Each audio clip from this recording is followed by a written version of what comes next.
அதான் நான் இன்னைக்கு பாக்குறேன். சரி, அன்னைக்கு எம்ஜிஆர் சொன்னதெல்லாம் நியாயம் அப்படின்னு நினைச்சு பாக்குறேன். திமுக வந்தால் திரும்ப ரவுடிசம் வரும், அராஜகம் வரும், அக்கறம் வரும், என்னைக்கு இருந்தாலும் சொன்னார். அது உண்மை, அதான் நடக்குது.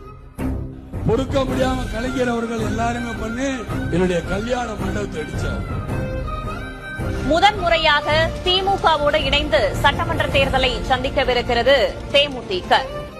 அந்த மாமனிதனை அரசியல் உலகில் அதிகமாக தண்ணியில் இருக்கிற கப்பலில் இருப்பவர் தான் கேப்டன், தண்ணியிலே இருப்பவர் எல்லாம் கேப்டன் எள்ளி நகையாடி அவரை அவமானப்படுத்தி அவரை கேரக்டர் அசாசினேஷன் செய்த ஒரு கட்சி இருக்கிறா திமுக. பரவாயில்ல, எந்த கேப்டனை அவர்கள் இழிவுபடுத்தினார்களோ அந்த கேப்டனின் மீது விழுந்த பழியையும் தீர்ப்பதற்காக அவருக்கும் சேர்த்து திமுகவை வீட்டுக்கு அனுப்ப போகிற ஒரு கட்சி தமிழக வெற்றி கழகம் மட்டும்தான்.